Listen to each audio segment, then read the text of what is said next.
सो hey guys, मेरा नाम है सफल बिसेन और आज हम स्टार्ट करने जा रहे हैं हमारा एक बहुत ही इम्पॉर्टेंट क्या कह सकते हैं वीडियो है, जिसमें आपको अपना टाइम कैसे मैनेज करना है, जिससे आप जो है अपने जो भी आपके एम हैं उसको अचीव कर पाओ।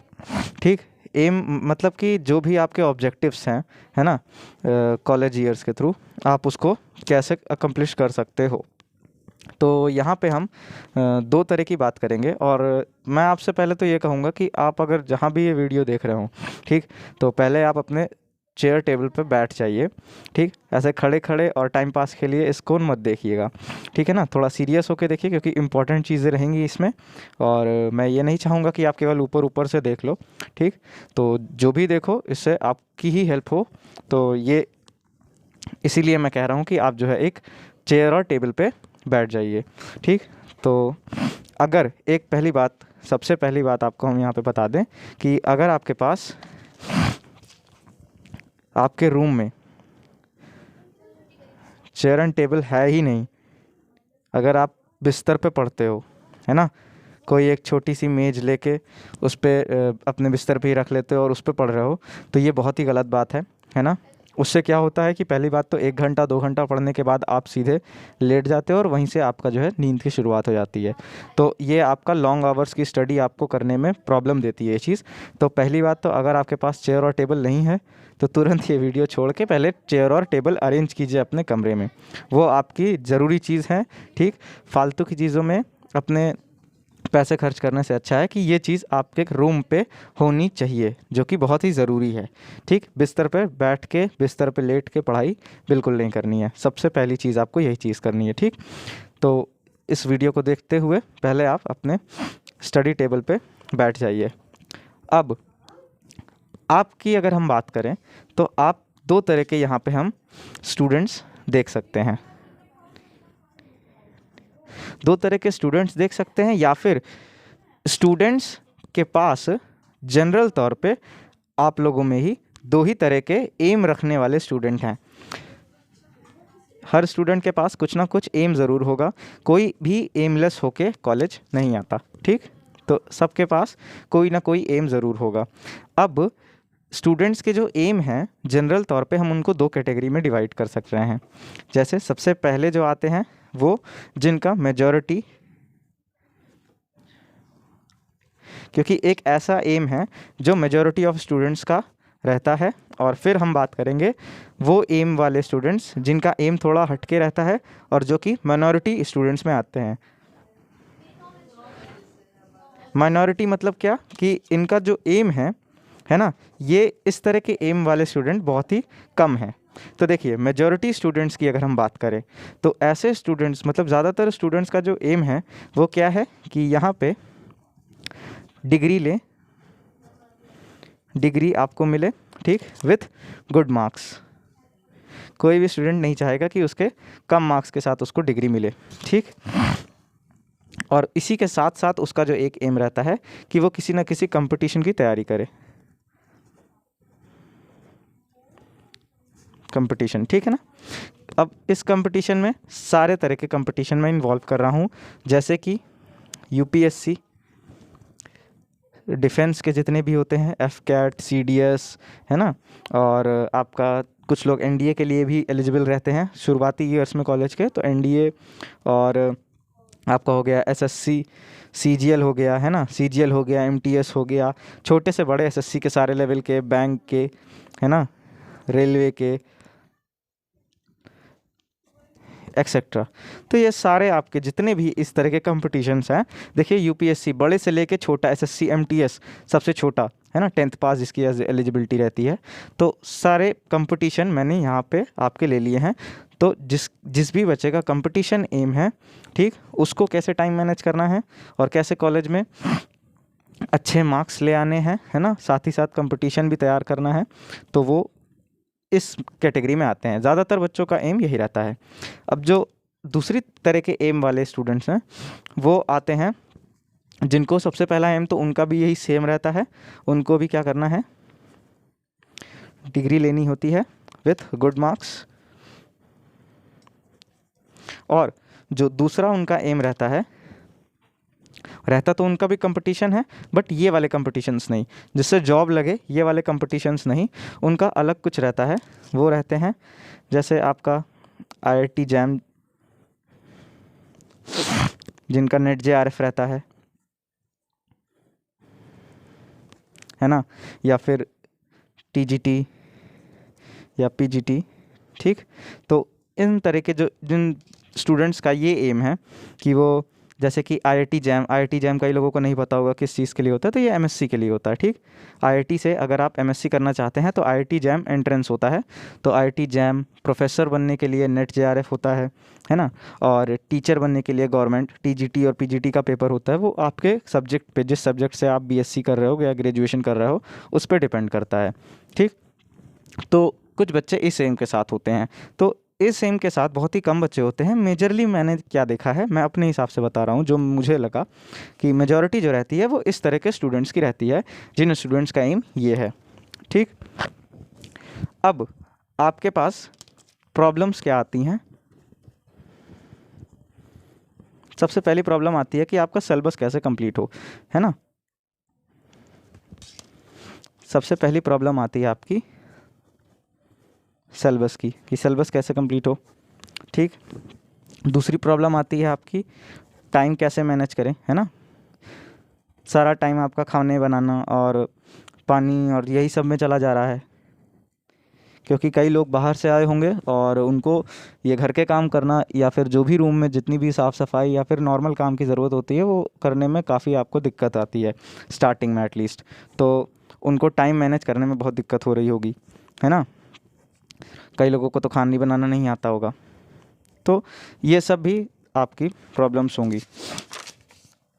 अब तो ये सारे इसके सॉल्यूशन की हम बात करेंगे आज, कि कैसे हम जो है इसको टैकल करें। पहले हम बात करते हैं मेजॉरिटी ऑफ द स्टूडेंट्स की, और फिर हम माइनॉरिटी ऑफ दिस, मतलब जो भी ये एम के साथ हैं जो भी स्टूडेंट्स, हम उनकी बात करेंगे।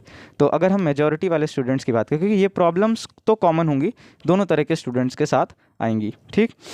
तो जो मेजॉरिटी जो स्टूडेंट्स हैं उनका एम रहता है कि अच्छे मार्क्स आ जाएं प्लस कंपटीशन की तैयारी। तो इतना आप पहले, अगर आपको ठीक लगता है तो आप नोट कर लीजिए, और यहाँ तक आई होप आपको समझ आया होगा कि आपको मैं क्या कह रहा हूँ, ठीक। अब देखिए,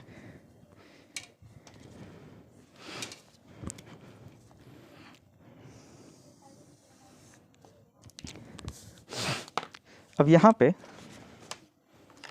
अगर हम बात करते हैं मेजॉरिटी स्टूडेंट्स की,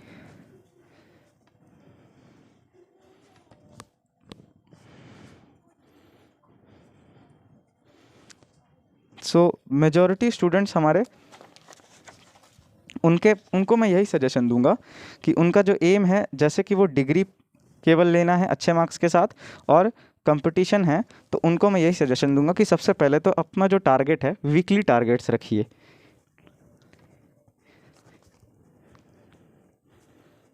वीकली टारगेट्स रखिए, और कुछ बहुत बड़े टारगेट मत रखिए।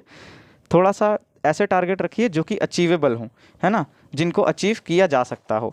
ऐसे मत रखिए कि जो आप कर ही ना पाएँ और 2 दिन में ही आपका जो है आप छोड़ दें, गिव अप कर दें, ठीक। तो जैसे कि आज 5 जनवरी है, तो अगर मैं आप जैसे में से कोई एक होता तो मैं ले लेता हूँ कि 5 से 12 हमारा एक 7 दिन का स्पैन होता है, और ये हमारा जो है एक कह सकते हैं कि फर्स्ट वीक है, तो इस वीक का हम टारगेट फिक्स करते हैं। अब एग्ज़ाम्पल अगर लें तो जैसे 5 से 12 जैन तक का अगर आपको देखना है, ठीक। और अगर आप BSc मैथ्स के स्टूडेंट हो तो सबसे पहले तो आपको अपना मेन एम पहले क्लियर करना है कि आपको ये चीज़ पे प्रायोरिटी पे रखनी है डिग्री, क्योंकि बिकॉज मार्क्स आपके अगर कम होंगे तो फिर आप कंपटीशन को भी ढंग से उतना फोकस इस पे ज़्यादा फोकस नहीं कर पाओगे, बिकॉज आपको डिग्री की टेंशन रहेगी कि पता नहीं कहीं नंबर अब की बार ख़राब आए हैं, कंपटीशन पे फोकस करें तो कहीं और ज़्यादा ख़राब ना हो जाए, है ना। तो इसलिए आपको पहली प्रायोरिटी रखनी है अपने मार्क्स की, ठीक। तो सबसे पहले आपको जो वीकली टारगेट्स रखना है, जो कि 5 से 12 जैन एग्जाम्पल के तौर पे लिया है मैंने, तो इसमें आपको पहला टारगेट, जैसे मान लीजिए BSc फर्स्ट ईयर है आपका और मैथ्स है आपका, ठीक। तो आप क्या करिए, सबसे पहले स्टार्ट कर लीजिए पेपर 1। पेपर 1 मैं इसलिए कह रहा हूँ क्योंकि पेपर 1 मैंने कंप्लीट करा दिया है, ठीक। और अगर आपको कोई भी चीज़ अवेलेबल है तो फालतू और के पीछे क्यों भागना, पहले जो है आपके पास उस पर आप फोकस करिए, ठीक। पेपर 1 का आप उठा लीजिए straight lines and planes, straight lines and planes आप जो है उठा लीजिए। और स्ट्रेट लाइंस एंड प्लेन्स का 7 दिन में है आपके पास, 7 डेज़ हैं टोटल। 7 दिन में कोशिश कीजिए कि आप जो प्लेन्स है आपका, प्लेन्स आप ख़त्म कर दो, क्योंकि स्ट्रेट लाइंस एंड प्लेन्स में आपको प्लेन्स पहले पढ़ना होता है, स्ट्रेट लाइंस बाद में, ठीक। बिकॉज स्ट्रेट लाइंस में प्लेन्स का यूज़ होता है पर प्लेन्स में स्ट्रेट लाइंस का उतना यूज़ नहीं आता, ठीक। तो इसी वजह से बुक में भी आपको प्लेन्स पहले पढ़ाया जाता है, फिर स्ट्रेट लाइन पढ़ाई जाती है, ठीक है। तो स्ट्रेट लाइंस एंड प्लेन्स में आपको कंप्लीट क्या करना है, प्लेन्स का पार्ट, जो कि क्या होता है एक्सरसाइज 4.1 एंड एक्सरसाइज 4.2। ये 2 एक्सरसाइज आपकी रहती हैं। एक्सरसाइज 4.1 में आपके 15 क्वेश्चंस हैं और एक्सरसाइज 4.2 में आपके टोटल 30 क्वेश्चंस हैं।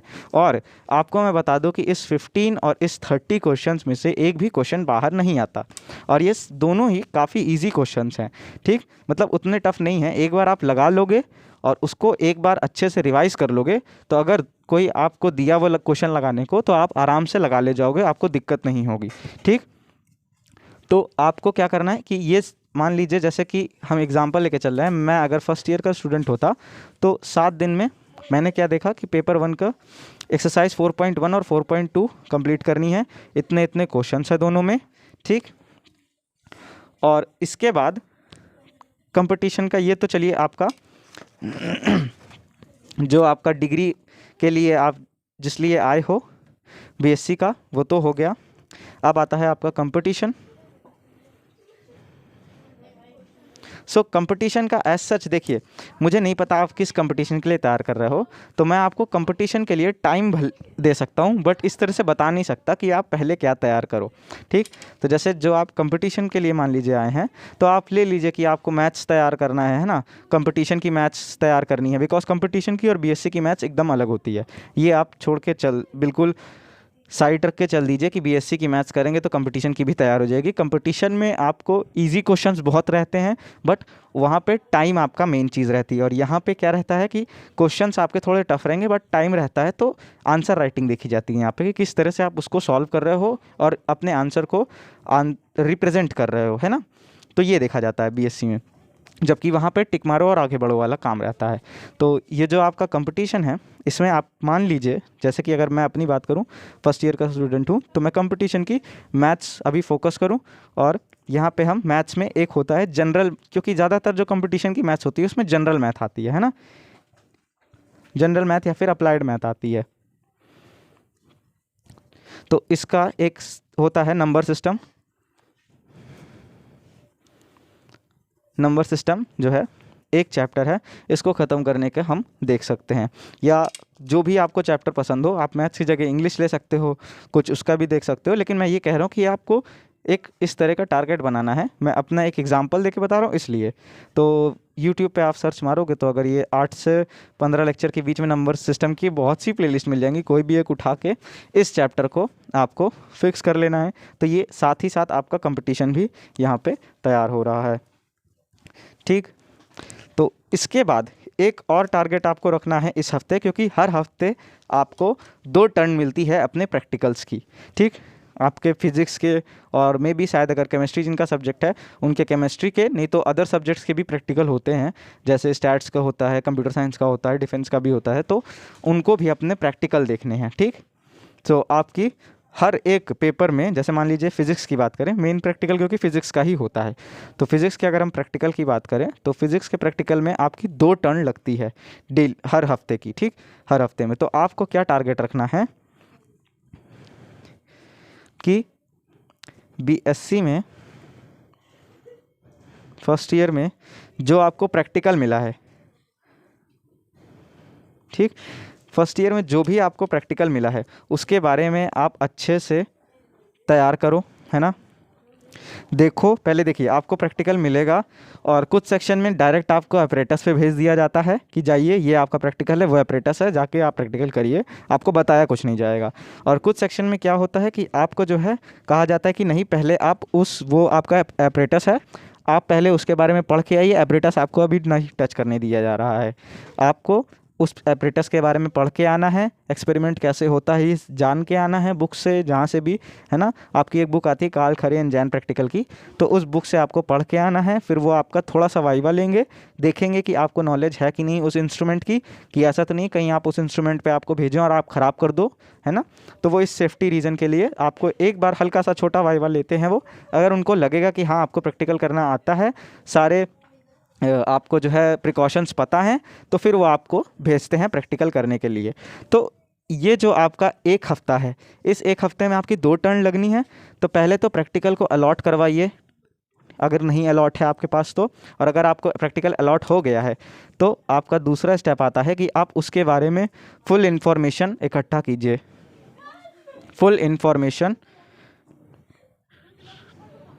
आप जो है इकट्ठा कीजिए उसके बारे में, उस एपरेटस के बारे में, उस प्रैक्टिकल के बारे में, ठीक। और इसी हफ्ते के अंदर या फिर नेक्स्ट ये 2 चीज़ आप टारगेट रखिए, ठीक। और मान लीजिए कि ये 2 चीज़ें आप इससे पहले वाले हफ्ते में कर चुके हो, तो नेक्स्ट वीक में या फिर उसी वीक में हो सके तो और अच्छी बात है, बट होता नहीं है। 2 दिन में, दो ही दिन मिलता है, और 2 दिन में आपको अलॉट भी करवा के फुल इन्फॉर्मेशन लेके रीडिंग भी ले लेना, थोड़ा सा ये टफ पड़ता है।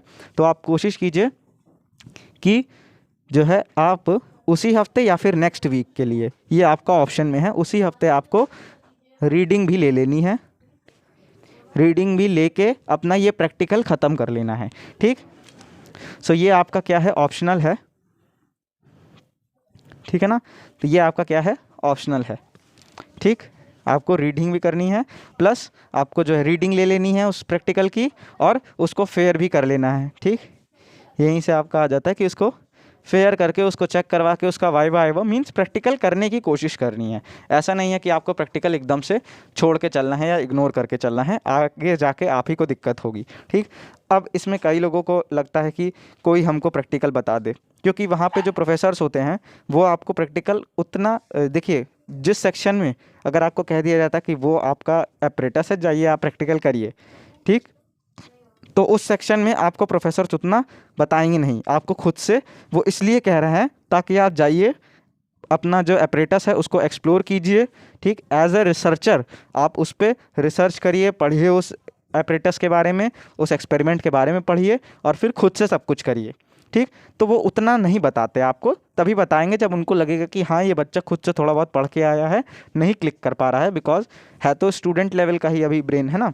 तो तब वो हेल्प करते हैं, लेकिन उतनी हेल्प नहीं करते। तो यहाँ पे आपको क्या करना है, एक बात आपको याद रख लेनी है कि यहाँ पे प्रैक्टिकल जो है ये आपको खुद से ही करना होगा। कोई सीनियर, कोई आपको, कोई भी प्रोफेसर, कोई सीनियर आपको हेल्प करने नहीं आएगा, ठीक।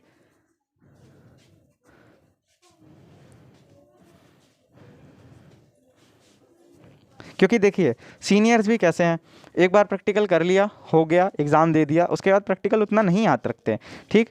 तो मे बी वो अगर आपको एपरेटस के पास जाएं और वो अगर किए होंगे तो वो आपको खड़े होकर बता सकते हैं, लेकिन अगर आप एक्सपेक्ट करेंगे कि सीनियर आपको मुँह जवानी बता दें तो ये आपकी गलती है ना, कि आप जो है कुछ ज़्यादा ही एक्सपेक्टेशंस लेके चल रहे हो। आपको खुद करना होगा हर चीज़, है ना। कोई भी आपको हर चीज़, एक छोटी छोटी चीज़ें बताएगा नहीं यहाँ पे, ठीक। तो ये चीज़ आपको खुद करना है, और बहुत होता है 2 घंटे का आपका प्रैक्टिकल होता है ना, 2 आवर्स का प्रैक्टिकल होता है। तो आराम से आप एपरेटस देख लो पहले जाके कैसा है ना, क्या करना है एपरेटस पे, और फिर जो है आप क्या करो, अगर आपके पास वो 2 आवर्स में रीडिंग लेने का टाइम है तो रीडिंग लो, और अगर आपको एपरेटस टच करने नहीं दिया जा रहा है तो एपरेटस अलॉट करवाओ, एक बार देख लो एपरेटस कैसा है कैसा नहीं है। फ़ोटो क्लिक करनी हो क्लिक कर लीजिए, वैसे अलाउड नहीं रहता है, लेकिन अगर आप चाहते हैं तो छुप के कर सकते हो, ठीक। फ़ोटो ले लो, वीडियो बना लो उस एपरेटस का, कैसे कैसे है, क्या स्केल है उसमें, कितना, अगर ख़राब है तो उनसे कहिए कि सर ये एपरेटस ख़राब लग रहा है, एक बार इसको चेक कर लीजिए या इसको सही करा दीजिए। थोड़ा सा वो डांटेंगे, आपको थोड़ा सा बेशरम होना पड़ेगा प्रैक्टिकल्स लैब में, ठीक। लैब में आपको थोड़ा सा बेशरम होके चलना पड़ेगा, तभी आप प्रैक्टिकल कर पाओगे, ठीक है। तो इस तरह से आपको मेजॉरिटी स्टूडेंट्स के लिए ये था कि ये करना है। अब बात आती है इन सब की, ये सब जो आपका प्रॉब्लम्स आपके सामने आई हैं, तो उसके लिए मैं क्या करता था मैं बताता हूँ। अगर आपको ये थोड़ा भी इम्पोर्टेंट लग रहा हो तो आप इसको लिख लीजिए कहीं पे, है ना, जिससे आप में भी आपको बार बार वीडियो देखने की ज़रूरत ना पड़े, लिखा रहे कहीं आपके दीवार पे चपका रहे रूम पे, तो ज़्यादा बेटर रहेगा, जिससे आप रिवाइज कर सको। और देखते रहोगे तो आपको याद भी रहेगा कि हाँ फोकस्ड रहना है, थोड़ा ऐसे खुला लेके बिना एमलेस नहीं चलना है ना, बिकॉज टाइम जाता बहुत तेज़ी से है और फिर आपका प्रेशर आपके ऊपर बढ़ता है। ठीक, तो आई होप आपने इसको नोट कर लिया होगा। और अब मैं, जैसे कि ये सब है, अब इन सब को फॉलो करना ना बहुत थोड़ा टफ हो जाता है कि अभी पहले हम बीएससी पढ़ें कि फिर कंपटीशन पढ़ें, आज के दिन में आज के डे पे क्या करें, है ना, ये बहुत टफ पड़ जाता है। पहले कंपटीशन निपटाएं कि पहले ये स्ट्रेट लाइन्स एंड प्लेन्स पढ़ें, या जो भी आपका टारगेट है वो कब पढ़ें।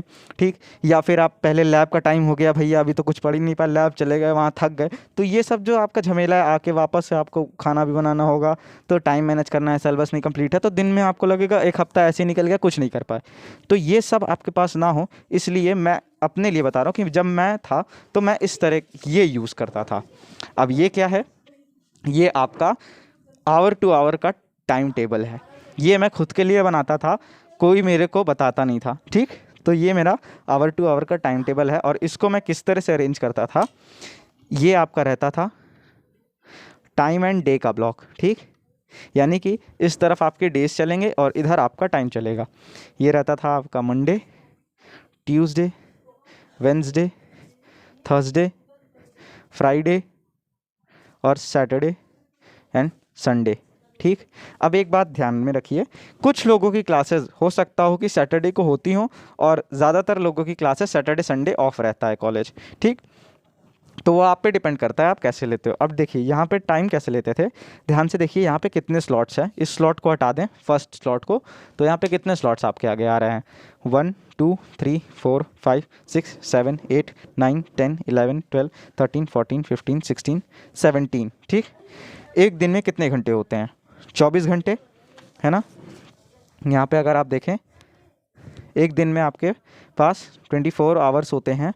अगर आप 7 घंटे की नींद लेते हो, 7 आवर्स स्लीप लेते हो, ठीक, जो कि इनफ होती है ना। आपकी एज में आपको ज़्यादा नींद लेने की आदत नहीं डालनी है। ठीक, 8 घंटे की नींद बिल्कुल नहीं, 7 घंटे। ठीक, और बहुत है तो बीच में एक छोटी सी नैप ले लो दोपहर को अगर टाइम मिले तो 7 घंटे की नींद, और 7 घंटे की नींद लेने के बाद कितना बचता है, 17 आवर्स आपके पास बचते हैं। तो हर आवर के लिए यहाँ पे एक ब्लॉक मैंने बनाया है। अब जैसे मान लीजिए सवेरे सवेरे उतनी नींद नहीं खुलती, ठंडी का मौसम है, गर्मियों के दिन में भी खुल जाए, तो आप उस हिसाब से बना लीजिएगा अपना। मैं एज ए स्टूडेंट बना रहा हूँ, आप देखते जाइएगा। ठीक, तो मैं सबसे पहले इसको स्टार्ट करता हूँ। जैसे कि सवेरे 8 बजे से मेरा प्रैक्टिकल रहता है, कुछ लोगों का देर से होता होगा, तो मैं यहाँ पे सवेरे, उसके लिए मुझे 7 बजे मैं उठने की यहाँ पे डाल रहा हूँ, उसके लिए मुझे रात के 12 बजे सोना होगा। ठीक, तो ये 7 बजे से 8, फिर 8 से 9, फिर 9 से 10, फिर 10 से 11, 11 से 12, 12 से 13, 13 से 14, सॉरी 1 बजे, सॉरी ये 1 हो जाएगा, 1 बजे से 2 बजे तक, 2 से 3 बजे तक, 3 से 4, 4 से 5, 5 से शाम 6 बजे, 6 बजे से 7 बजे, 7 बजे से 8 बजे, 8 बजे से 9 बजे रात के, 9 बजे से रात के 10 बजे, 10 बजे से 11, और ये 11 से 12 तक का है। और फिर 12 बजे से रात के सवेरे 7 बजे तक आपको स्लीप लेनी है 7 घंटे की। ये मैं अपने लिए बना रहा हूँ, आपको अगर चाहिए तो आप बना सकते हो अपने लिए, इन द सेंस मैं अभी एक फर्स्ट ईयर के स्टूडेंट की तरह चल रहा हूँ लेके खुद को। ठीक, आप लोगों के लिए, क्योंकि आप कनेक्ट कर पाओ इससे। तो चलिए, आप जैसे देखिए, मान लीजिए कि आपका जो प्रैक्टिकल है वो आपका Friday Saturday, sorry Thursday Friday को होता है, और 8 बजे से होता है और 11 बज जाते हैं। ठीक, 8 बजे से 10 बजे तक होता है, और प्रैक्टिकल जाने में और वापस आने में 11 बज जाते हैं आपको रूम तक। ठीक, तो मैं इनफ टाइम लेके चल रहा हूँ। तो आप क्या कर सकते हो, यहाँ से आप लिख सकते हो कि थर्सडे फ्राइडे अगर होता है, ठीक, तो यहाँ पे जैसे कि मेरा थर्सडे फ्राइडे प्रैक्टिकल रहता है, तो हम यहाँ पे क्या करते हैं कि 8 बजे से जो 11 बजे तक का स्लॉट है हम उसको फिक्स रखते हैं। ठीक, थर्सडे और फ्राइडे का ये जो 3 स्लॉट है यहाँ पे हम डाल देते हैं प्रैक्टिकल। ठीक, प्रैक्टिकल एंड प्रैक्टिकल, ठीक है। और यहाँ पे भी सेम ही चीज़ रहेगी, ठीक। अब ये मैं प्रैक्टिकल के लिए डाला हूँ, बट आपको ये अंडरस्टैंड करना है कि अगर आपका 8 बजे से है तो 10 बजे तक आपका प्रैक्टिकल ख़त्म हो जाता है। यहाँ पे मैं आपको किस चीज़ का टाइम दे रहा हूँ, 10 से 11 का प्रैक्टिकल में, या फिर हो सकता हो कि आपका ट्रैवलिंग में वो टाइम जाए, ठीक। तो ये जो आपका टाइम है थर्सडे फ्राइडे को, ये आपका प्रैक्टिकल और टाइम ट्रैवलिंग में चला जाएगा। 7 बजे से 8 बजे तक तो आपको तैयार होकर कॉलेज पहुंचने में ही चला जाएगा। तो यहाँ पे हम लिख सकते हैं कि आपका FRESH फ्रेश होने का ये टाइम होता है सुबेरे।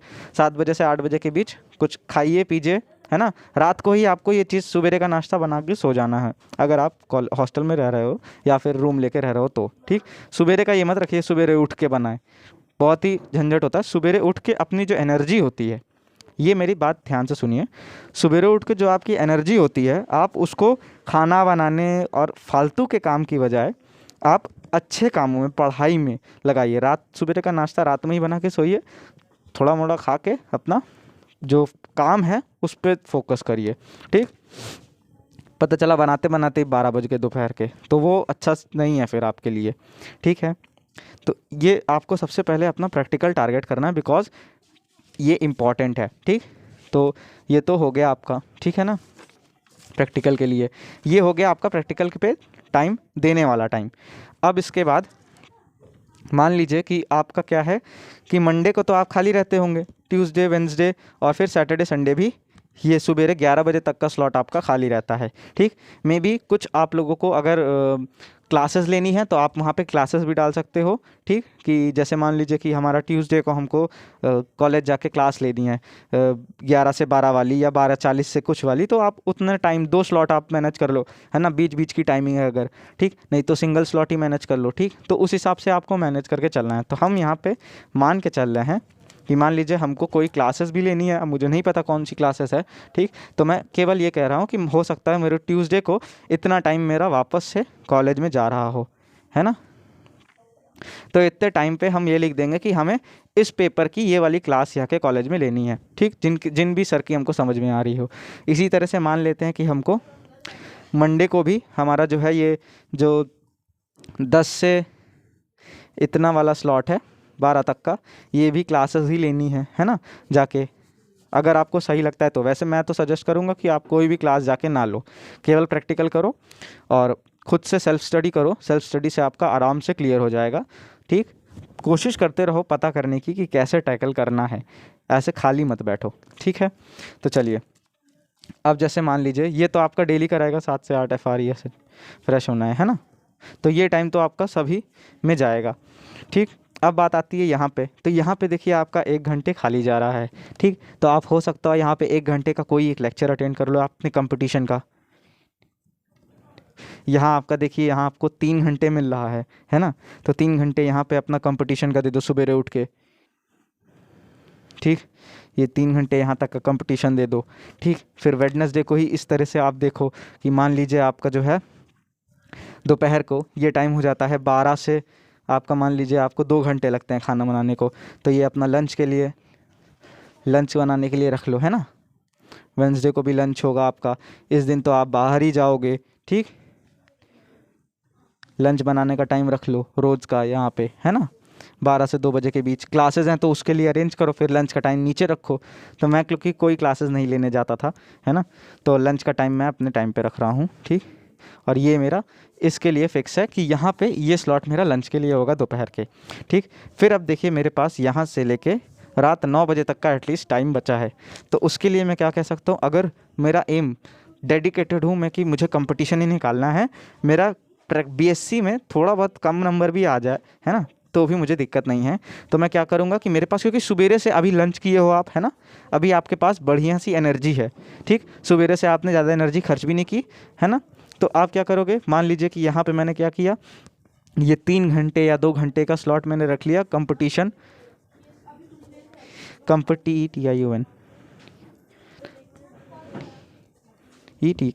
की प्रिपरेशन के लिए, ठीक। तो ये 3 घंटा मैंने दिन का कंपटीशन की प्रिपरेशन के लिए रखा। फिर यहाँ पे मैं देखूँ तो ये अगर 1 घंटा 2 घंटा का रेस्ट, या फिर यहाँ पे भी कुछ खाना पीना, क्योंकि थक जाता है इंसान, पढ़ने में भूख ज़्यादा लगती है, तो यहाँ पे भी थोड़ा सा आप अपना रिफ़्रेश कर लो खुद को, है ना, रिफ़्रेश कर लो, थोड़ा घूम आओ, टहल आओ बाहर, दोस्तों से बात कर लो, टाइम ज़्यादा वेस्ट नहीं करना, है ना। थोड़ा सा रिफ़्रेशमेंट का फ्री टाइम रखो, ठीक। और फ्री टाइम में ये नहीं कि रील्स स्क्रॉल कर रहे हो, यूट्यूब पे इंस्टा चला रहे हो, ये सब नहीं करना है, इन सब से दूर रखना है खुद को, है ना। कि मैं कोई भी गलत सलाह नहीं दूंगा आपको, ये कहूँगा कि थोड़ा सा फ्रेश हो, अपने आप को फ्रेश करो, दुनिया देखो, बाहर जाओ, घूमो, चाय पियाओ, है ना, ये सब करो, ना कि रील्स चलाओ, फ़ोन में घुसो, ठीक। फिर आपको क्या करना है, ये आपका 7 से 10 तक का प्राइम टाइम होता है। यहाँ पे आपको क्या करना है, यहाँ पे अपना बीएससी 3 घंटा रोज़ दोगे, बहुत इनफ होता है, ठीक। बीएससी का अपना फर्स्ट ईयर का जो भी टारगेट है, जैसे कि स्ट्रेट लाइन्स एंड प्लेन्स था, तो 2 घंटा आप लेक्चर देखो और बाकी 1 घंटा या तो तीनों घंटा आप लेक्चर देख लो, ठीक। और लास्ट में वीक के आप जो है जो लेक्चर देखे हो उसको रटने की या उसको रिवाइज़ करने की, उसको अपने अंदर अच्छे से याद करने की कोशिश करो ताकि भूल ना पाओ इन द फ्यूचर, रिवाइज़ करो, ठीक। तो ये आपको, आपके ऊपर है, ये 3 घंटा अपने बीएससी ग्रेजुएशन को दो, ठीक। अब जो ये आखिरी का 2 घंटा है ना, ये आप रखो अपने खाने के लिए, ठीक। ये अपने फूड के लिए रखो और इसमें ही आपको सवेरे का ब्रेकफास्ट भी तैयार कर लेना है, ठीक। अच्छा खाओ, बाहर का मत खाओ, ठीक। क्योंकि टाइम देखिए, मैं आपको यहाँ पे टाइम अपना मैनेज करना सिखा रहा हूँ, ठीक, जिससे आपको दिक्कत ना हो। तो यहाँ पे आपको ब्रेकफास्ट अपना तैयार कर लेना है, खाना तैयार कर लेना है। मे भी अगर जल्दी हो जाता है या दोपहर का ही खाना बचा है, ठीक, तो खा पी के सुबेरे का तैयार करके आराम से अपना जो है, यहाँ पे आपका खाली टाइम बच रहा है तो खाली नहीं बैठना है। अपने प्रैक्टिकल के जो एक्स्ट्रा वर्क होते हैं, प्रैक्टिकल को समझने पे टाइम दो। यहाँ पे आप सर ढूंढो कि ये वाला प्रैक्टिकल कैसे करना है, ठीक है ना, ये वाला प्रैक्टिकल कैसे करना है, कैसे होता है। कोई भी अगर सीनियर हो, उनका नंबर अगर आपके पास है तो उनसे एक बार कॉल करके पूछ लो, उनके पास अगर टाइम हो तो वो बता दें, ठीक। तो आई होप आपको ये वाली चीज़ समझ में आएगी होगी और ये चीज़ लेके सीधे आपको बनाना है अपना और दीवार पे पेस्ट कर देना है और इसको फॉलो करने की कोशिश करनी है, ठीक।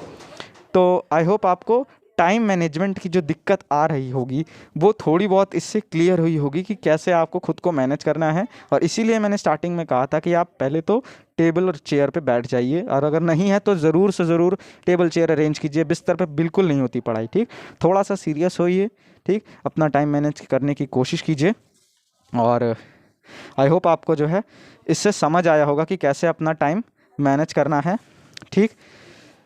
तो चलिए, आई होप ये वीडियो आपको हेल्पफुल रहा होगा, ठीक। जैसा भी है आप कमेंट करके बिल्कुल बताइएगा और चलिए इसी के साथ मिलते हैं नेक्स्ट लेक्चर में। और हाँ, जो फिज़िक्स की बात है, देखिए कई लोग क्योंकि पूछ रहे थे कि फ़िज़िक्स कैसे होगा, तो उसके लिए भी मैं वीडियो बनाऊंगा अभी, ठीक, कि आपको फ़िज़िक्स को कैसे टैकल करना है, ठीक है ना। तो और एक और बात है कि जैसे कि आपको जो नोट्स हैं, कह रहे थे कि जो है स्ट्रेट लाइन्स एंड प्लेन्स है ना, या तो ज्योमेट्री की नोट्स प्रोवाइड कर दीजिए या मैथ्स की नोट्स प्रोवाइड कर दीजिए। तो देखिए नोट्स मेरे पास जो भी हैं वो किसी ना किसी इंस्टीट्यूट की हैं और ऐसे किसी भी इंस्टीट्यूट की नोट्स अगर मैं आपको पब्लिकली प्रोवाइड करूँगा तो मैं भी, आप समझ रहे हो कि कुछ ना कुछ गड़बड़ होने के चांसेस है। मैं कोई भी रिस्क नहीं ले रहा, मैं आपको पढ़ा रहा हूँ अच्छे से, आप बस पढ़ते जाइए, ठीक। नोट्स आप खुद से बनाइए, है ना। कितना टाइम जाएगा आपके पास, बहुत टाइम है। देखिए टाइम की तो कोई कमी ही नहीं है आपके, मैं तो बार बार कह रहा हूँ कि आपको क्लासेस लेने की ज़रूरत ही नहीं है, बहुत टाइम बच रहा है आपका। आप ज़बरदस्ती अपना टाइम वेस्ट कर रहे हो, 7 घंटे की नींद प्रॉपर आ रही है इसमें, है ना। तो ये चीज़ आपको रखनी है।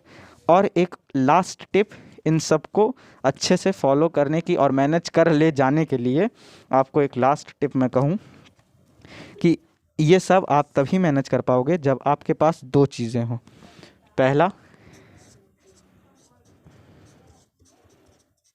डिसिप्लिन और दूसरा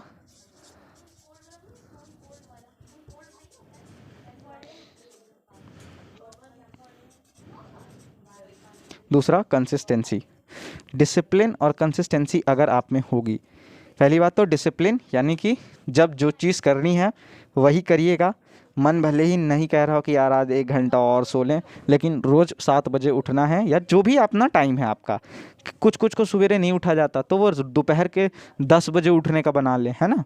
वो अपने हिसाब से आप टाइम मैनेज कीजिए। मैंने बस आपको एक एग्जांपल दिया कि मैं अगर फर्स्ट ईयर का होता तो मैं इस तरह से अपना शेड्यूल बनाता, इस तरह से खुद को मैनेज करने की कोशिश करता, ठीक।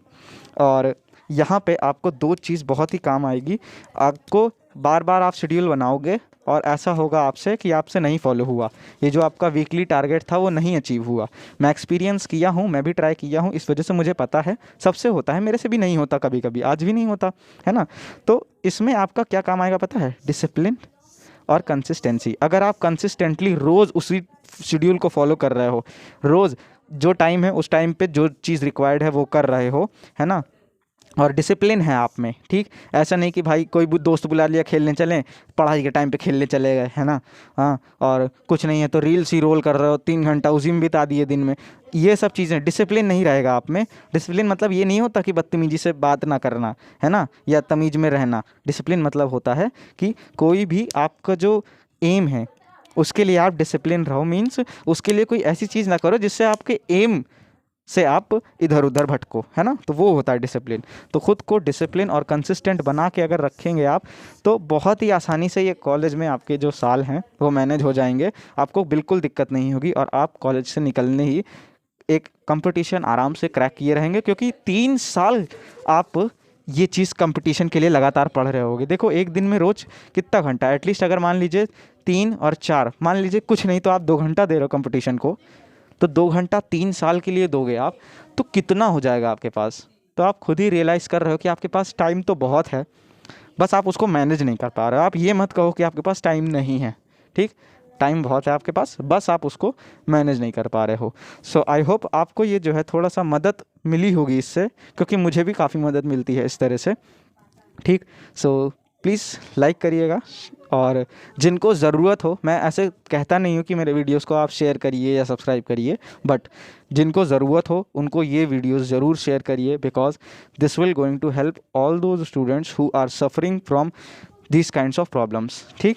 जो भी इस तरह की प्रॉब्लम से सफ़र कर रहे हैं उनको हेल्प ज़रूर करेगा, बिकॉज़ ये चीज़ें आपके एक्सपीरियंस से ही आती हैं, और आपके एक्सपीरियंस में ही 1 से 2 या 3 साल भी लग जाते हैं पूरे कॉलेज के। तो मैं ये नहीं चाहता कि आप अपने टाइम बर्बाद करो और अपनी एनर्जी भी बर्बाद करो। तो मैं हमेशा से कहा हूँ, अपनी एनर्जी और टाइम बचा के चलिए। तो चलिए, आई होप आपको समझ में आया होगा। मिलते हैं नेक्स्ट लेक्चर में, तब तक के लिए पढ़ाई करते रहिए। All the very best.